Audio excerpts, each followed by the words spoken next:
Tim hukum Polda Jabar bersikukuh menolak dalil-dalil permohonan kuasa hukum Peggy Setiawan yang dilontarkan dalam sidang pra-peradilan di Pengadilan Negeri Bandung. Poin-poin penolakan itu dirangkum dalam berkas kesimpulan yang telah diserahkan kepada hakim.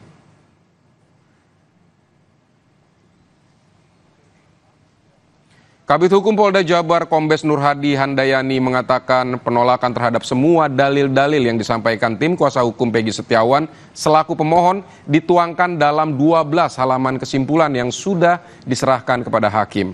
Adapun inti dari kesimpulan pra-peradilan itu menyatakan bahwa penetapan tersangka oleh penyidik terhadap Peggy Setiawan sudah sah menurut hukum.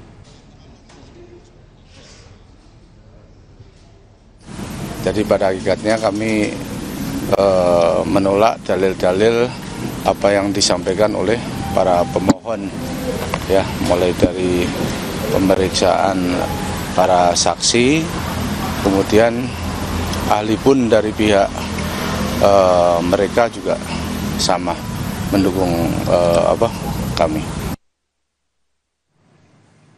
Saudara, langsung saja kita sapa jurnalis Kompas TV Vida Alatas di Pengadilan Negeri Bandung. Vida, poin-poin apa saja kesimpulannya yang diserahkan oleh atau yang disimpulkan oleh Polda Jawa Barat dan juga pengacara Peggy Setiawan?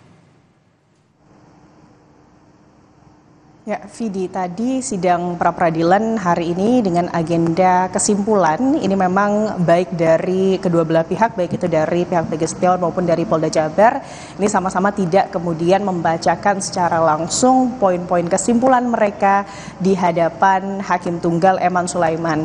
Namun memang kesimpulan-kesimpulan tersebut ini hanya diserahkan melalui sejumlah berkas begitu ya. Vidi dan juga saudara, tadi kami berbincang dengan kedua belah pihak, baik itu pemohon dan juga termohon. Kalau dari pihak Peggy Setiawan ini menyerahkan dengan sejumlah kurang lebih 30 halaman berkas kesimpulan begitu, sedangkan untuk Polda Jawa Barat ini menyerahkan kurang lebih 12 halaman begitu. Kesimpulan yang berkas tersebut ini langsung diserahkan kepada Hakim Tunggal Eman Sulaiman. Jadi tadi Vidi dan juga saudara, sidang kesimpulan hari ini berlangsung cukup singkat begitu ya. Kurang lebih ini sekitar 10 menit saja. Dan tentunya saat ini yang masih ditunggu atau ditunggu bersama-sama ini adalah sidang putusan dari kemudian Hakim Tunggal Eman Sulaiman terkait apakah kemudian penetapan Peggy Setiawan tersangka kasus kemudian perlindungan anak dan juga pembunuhan berencana Vina dan juga Eki 8 tahun silam ini sah secara hukum atau tidak. Tentunya ini nanti akan diputuskan oleh Hakim Eman Sulaiman di Senin mendatang.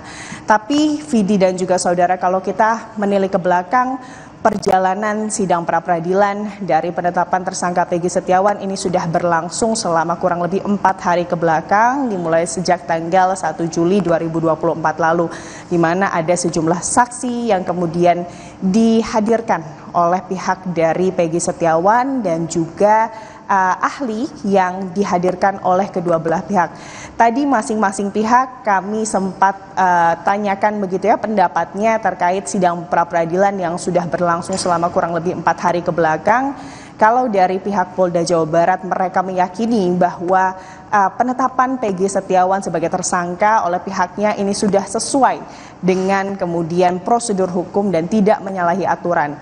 Sementara untuk dari pihak Peggy Setiawan ini menyebut bahwa sangat disayangkan pihak termohon begitu ya atau Polda Jawa Barat ini tidak bisa membuktikan dalam sidang pra-peradilan kemarin begitu ya yang sudah dilangsungkan terkait apakah kemudian klien mereka Peggy Setiawan ini adalah Peggy Peron.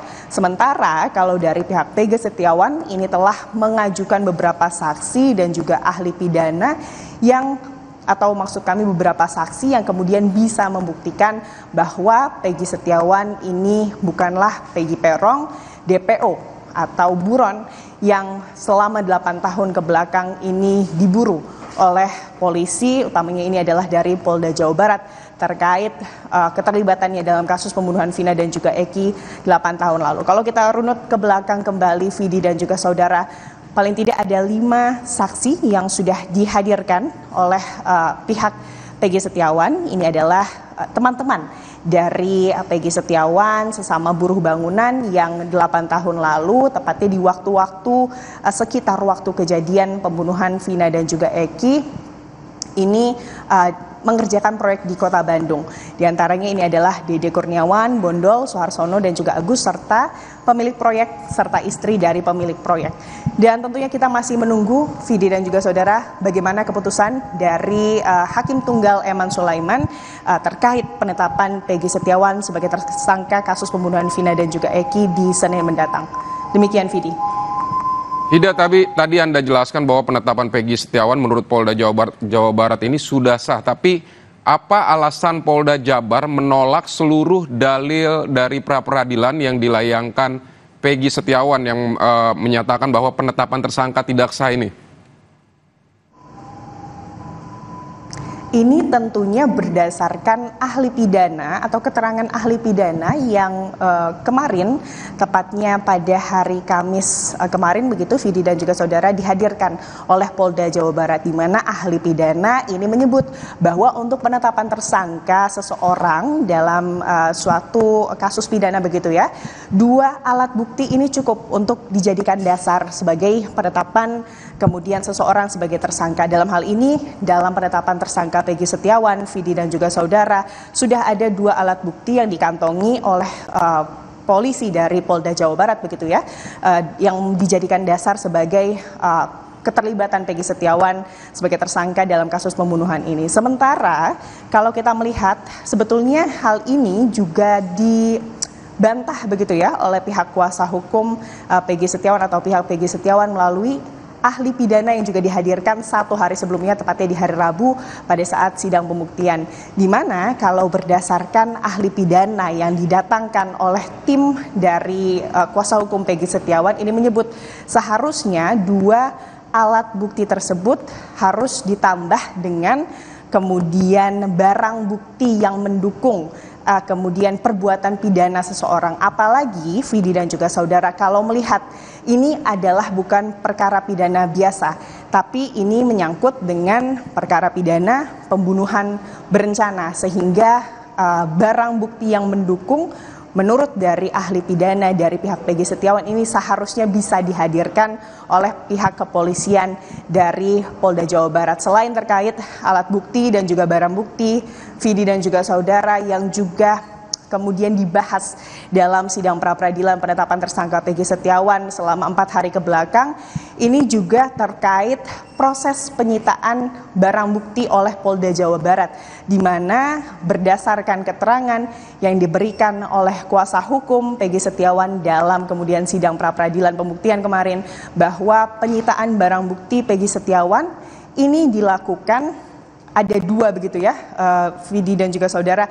Ada penyitaan barang bukti yang dilakukan 8 tahun silam pada tahun 2016 dan juga di tahun 2024 ini saat kemudian Peggy Setiawan ditetapkan sebagai tersangka. Menurut kuasa hukum, kedua penyitaan barang bukti ini dinyatakan tidak sah sesuai hukum. Karena kalau yang pertama di tahun 2016 ini penyitaan tidak disertai surat dari pihak pengadilan, dan saat penyitaan ini selesai dilakukan, selama 1 minggu setelah penyitaan dilakukan, tidak ada surat kemudian persetujuan juga yang diberikan dari pengadilan setempat. Demikian, Vidi. Baik, kita tunggu bersama nanti sidang putusan pra-peradilan Peggy Setiawan Senin pekan depan. Terima kasih Vida Alatas untuk laporan Anda dari Pengadilan Negeri Bandung.